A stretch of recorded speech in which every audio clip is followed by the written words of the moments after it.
Thank you so much for joining us for this week's Good News episode, where we are sitting down with Chris Bogart, the Unicoi County High School principal, and we are going to be talking about the concerns, but also the hope that he sees right now. My name is Chris Bogart. I'm the principal at Unicoi County High School, a position that I have now held for 8 years, and this is actually entering my 27th year in public education. So, Chris, with the difficulty and the uncertainty really that's going on right now, I would love to know, first off, where you see hope with your position, you know, overseeing the school, Right, pretty much. right. Where do you see hope? I think hope is in the school in itself, first of all. I think that, kids need community. Kids need teachers. Kids need a place where they can belong, and I think the school provides so many of those opportunities, whether it be their classes and the relationships they have with their teachers, or their extracurricular activities, or quite frankly their relationships with their friends. Where we have been in the last few months, where everybody's been separated, many of the kids don't get to hang out with their friends. We have this assumption that everybody's on social media and they're always connected, but that may be the case for a lot of kids, but there's many kids out there that it's not, especially in our area, where we have more of a rural district. Kids are very much separated, and if they don't have that time to fellowship, just to hang out, the school provides a lot of that. So I see hope actually in the school, being together with each other, and I see the new things that are coming in school, and the way that we're looking at changing school, and the way we have to change school now. I see that as a positive. I see that as something that probably is a little bit overdue. And I think that we have an opportunity, if we're smart as educators, I think we have an opportunity to create more hope for kids by being able to reach them in different ways. And so I think that's something that's very important that maybe we haven't done a great job of as an educational system over the years. So I love what you said there and about using it as an opportunity. I'd like you to expand a little bit on that, because you're talking about the regulations, I'm assuming, or the I don't know if you're talking a little bit about the virtual aspect of it. Right. But yeah, go ahead and expand on that. Yeah, I think first off, virtual learning. Now that sounds a little bit, different, saying, well, you want everybody in community, but then how do we're talking about virtual learning. But what I see virtual learning is an opportunity for blended learning, is an opportunity for teachers to expand how they teach the classrooms. And there's a lot of buzzwords in education, like flipped classrooms and different things like that. But if we could harness those methods, then we could actually create more time in school for kids to collaborate and work together. And so I think it can build that collaborative aspect of school, and that's the piece that I think is a great opportunity. The other piece with the virtual learning is more individualized instruction. I think many times in public education, not just us, but I think public education as a whole, it becomes very standardized, and we try to fit things for kids, but it's very difficult. I think now we're going to be forced to. And I think kids are going to appreciate that, and I think it has the potential to get kids more connected and more interested in school, because things can be more specific to that child, to their interests, to their needs. Because we have so many kids who come to us on different learning levels, different ability levels, and we need to do a better job of addressing those. And through the virtual options, through what the current situation has forced us to do, we can spend more time looking at how we help kids individually with what they like, with what they need. So I hope that will spur us on as educators to do that. Yeah, that's awesome. I like that. That's a really cool way of looking at it, and I think it's very important for us to use stuff like this as, instead of setbacks, but setups. Absolutely. It's an opportunity to get better, and it forces you to learn. Yeah, absolutely. Which is awesome. So, what is your biggest concern right now, as far as your specific role? I think in my role as principal of a building, I think number one, safety. Not just from a health standpoint, from a pandemic standpoint, but there are just inherently lots of safety challenges within the school day. For example, and I have no problem with people wearing masks and kids want to wear masks. I think that's appropriate. But we've spent the majority of our lives in education telling people, well, don't cover your face. We got to be able to see everything. So now, things like that I think concern me from a physical safety standpoint. But then from the health side, how do we determine, when we're in school, when we're out of school? What does that do for the continuity of school? If we're in school for 2 weeks and all of a sudden we have a rise in COVID numbers and we have to shut school down. So how does that lack of consistency affect our ability to educate the students? And what does that look like? So I think that's primarily my biggest concern right now. And then also, really supporting teachers. I think that's something that gets left out a lot of times is we just assume a teacher, well, they can do this, they're a teacher, and they're incredibly capable. But it's just like with any job. When you ask somebody to completely change how they're doing things, we need to provide support, we need to be patient, we need to help them understand, and we need to help parents and students understand that it may not be perfect right out of the gate, and that's okay. That's okay. We just want to get better, and so. But there's a lot of anxiety with teachers. My wife's a teacher. She's a kindergarten teacher. She's full of anxiety right now because she doesn't know what a post-pandemic virtual kindergarten classroom might look like. How do you do that with 5-year-olds? So there's a lot of anxiety, and especially with with high school teachers. They're anxious too. They're nervous because they don't know. We understand what a school's supposed to look like, and we have an expectation of what it's going to look like. But now that's kind of been, turned on its head. So, I think those are the things that really, I think going forward, I wouldn't say worry me, but but there's a lot of concern with that, So. Now I'd like to know something that we really want to focus on is trying to bring the community around everyone involved in the schools. Mm-hmm. We believe right now it's a time like never before, right?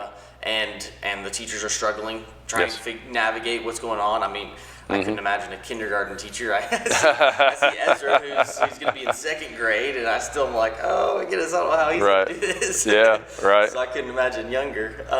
But what can we do as a community to support the teachers, to support the students, to support the parents and the staff and everyone involved in the schools? Right. I think the first thing would be patience. I think people have to understand that, this legitimately, and I hope it is, and I say this, but legitimately this could be a pretty much seismic shift in education. And again, I hope that it is, because I've never, I've pushed for change in different things in our school, and I'm very fortunate to work with a staff who's open to change and willing to change and try new things. But we need to make changes in public education. There's no question about it. We need to make changes in how we do things. But I think people, the public, families, I think people have to understand there needs to be some patience with this, because it's maybe not quite like turning the Titanic, but it kind of is when you talk about education and school, because school's been set up a certain way for so many years.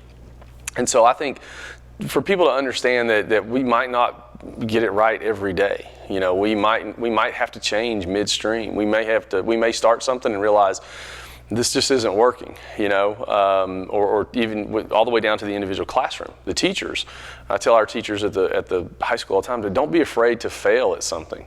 We have this mindset of, every lesson's got to be perfect or every day's got to be perfect, and that's just not true. I tell teachers, if you're teaching a class first block and then third block, it should look different in the third block because you need to fix what you wanted to do and that you didn't do in the first block. But overall in education, I think the public just has to be patient with us, and I think the public needs to understand too. We're a country that we try to educate everyone.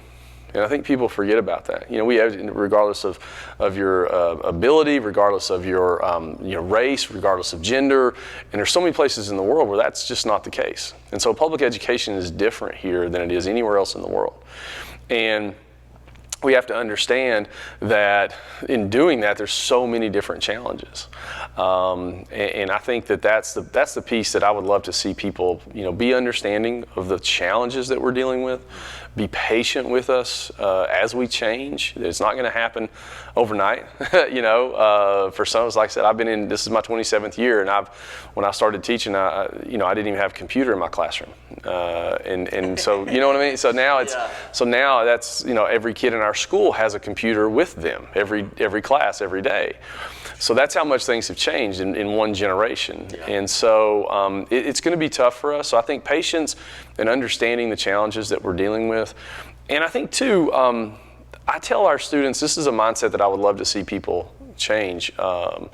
And I tell our students all the time, our high school, and I think any high school, but our high school is the last place they're ever going to be where every adult in the building is there to help them succeed. And that's not the way it is in the real world.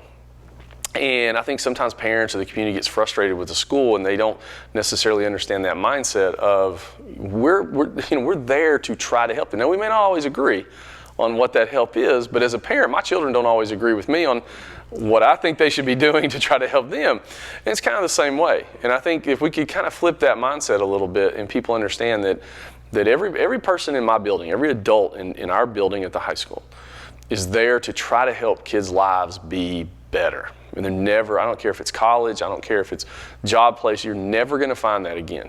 And that's important for people to understand. So I think those three things, but just really and truly being patient with us. And really, beyond that, I think, understanding a mindset of grace, and love toward teachers. We're humans. We're not perfect. I make mistakes every day. But I think this idea of, how can we give grace to people? How can we show that love, that we are called to show to people each and every day? And teachers need that. And they're really going to need that grace right now as you learn these things. Because it's not, getting on Facebook is one thing. Turning your classroom into a blended virtual learning, hodgepodge is a whole different avenue. So extending grace to teachers and educators would be something that I think people just have to kind of keep in mind. And it's hard, I think, sometimes, but we need that. Definitely, yeah. Definitely. So now, let me think. Hold on, I'm gonna pull all my questions real quick. Oh, yeah. You good? Let's see here. I have no surface here. That's cool. We just switched to T-Mobile. Oh, did you? Yeah. Now I got a little bit. Okay. So do you have any, or maybe you should change that. What are your fears to the virtual learning aspect? Because I know there's a lot about, the lack of community, the lack of engagement, right. The lack of face-to-face. But what is your concerns about virtual learning? Well, I think, first off, a couple logistical concerns. Making sure everybody has access. That's a big piece, and that's where I think as a community, whether it be churches, whether it be community organizations, things like that, could really step in and help us, making sure that every child has access, Wi-Fi, broadband access, whatever it may be. So connectivity for us is a big deal. We can give a kid a Chromebook and they can take it home, but doesn't mean that they can use it because they don't have the internet. And so that's a big issue. And the other thing too, another fear that I have is we assume that every student, because they're a child, they're middle school, high school, even elementary now, because we assume that because they can work a phone, that they understand how to use technology. And beyond that, they understand how to use technology from an educational standpoint. one of the things that, we had iPads in our high school for several years, and they were great, and they were wonderful tools. But I had pushed, and thankfully we have a great board, a great superintendent, a great central office staff who supported us in making the shift to Chromebooks, because the difference is it goes from what I felt like was a toy to a tool. And for students, many times technology is seen as a toy and not necessarily a tool. And so that's a big fear for me, is that they don't understand how to use it for an educational resource, and then we're just kind of spinning our wheels. And so I think those are two big fears. And then obviously, and you mentioned it a second ago, but the lack of connectivity, the lack of community, the lack of a sense of belonging. That's an important piece for kids, any kind of school, but especially at a high school. We try to encourage our students to get involved in clubs and activities, sports, whatever it may be, because that builds a sense of belonging to the school. But if we're out on virtual, how do you belong? It's kind of like with church, right? I mean, with church, when we all sort of shut down and went online, we had to work really hard to build an online community. It's not something that just happens immediately, because people aren't used to that. And I'm excited, like from a church standpoint, I'm excited about the online direction that church is going, and we can build that community, but it's different. And so it's hard to do that when you're talking about a school. I think in a church, many times it's people who have been in church. There are a few folks at least starting out to where there have been some prior relationships, and you can build off of that. In school, you have so many different kids, and kids are spread out. How do you create that community online within a school, which we're going to have to do? Yeah. And then also too, it's hard for parents. It's hard for parents enough in a regular environment to help students. Now you add that layer of technology. Some parents, like I said, some parents don't have the knowledge in technology, right? I use technology every day, and we use our tools, but even I have struggled at times to help, my kids with different things technology-wise. And so I fear that they would get frustrated and just kind of give up. And that's what I don't want to see happen for kids. Yeah, for sure. Yeah. So what would you recommend are some practical ways for, speaking to myself as a parent, to help build the community virtually, or helping to ensure that the social aspect of school is not suffering as much as it could be with this virtual? I think be intentional and be involved. Really, be intentional in terms of asking your child, what are we doing? Let them show you what it is that they're working on. Let them talk to you about who they've communicated with online. And I know that's important just from a safety standpoint, because we talk about online. I know that's not what we're talking about here, but the online security piece. But how can you be intentional about making sure that they're connecting with students, seeing their work, letting them show you their work, and that's, I guess that sort of piggybacks with being involved, being a part of the conversations. Have them do their Zoom meetings or their Google Meets or whatever it is. If they're doing live sessions with teachers and with their classroom, don't just let them do them in their room. Have them do them at the dinner table. Okay. Turn the TV down, turn the radio down as you're working in the room. Do it by the kitchen table where you're around, if you're not sitting with them, so that you can listen and that you can hear and you can be a part of it, and then you can follow up with, oh, that was a great conversation that you were having, or I heard your friend so-and-so ask this question. And so you can really be involved, so that the kids know that, yes, I'm paying attention. Because I think a lot of times, and I'm guilty of this too, as a parent, 2 kids, parent, and my kids are older, but guilty of this. Like, they can sit in their room, they can do their homework on their own, they can do that stuff, and it's all good. But I think being intentional about being a part of that and being involved in that has a big deal. It means a big deal to them, and it can have a big impact. So that would be my biggest advice: is be intentional and get involved in what they're doing, and don't let them go off by themselves. Let them teach you the technology, and it should spur conversations just like it would, and really maybe even more, because what's interesting is when kids go to school, parents aren't in the classroom with them. Well, if you're doing a virtual class, now you have the opportunity, if you're there, you may be at work or something, but if you're around, you may have the opportunity then to actually be a part of that classroom.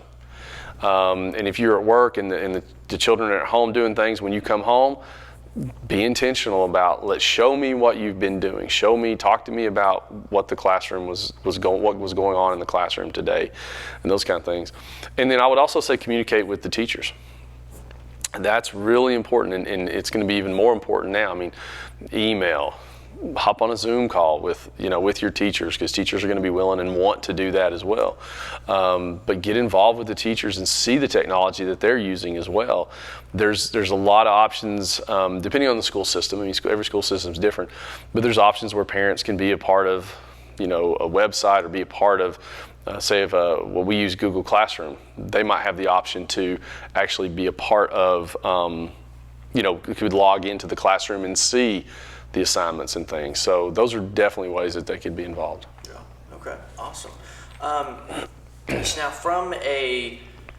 because your overall role is to make sure that the school is taken care of. Yes. Everyone in it is taken care of. Right.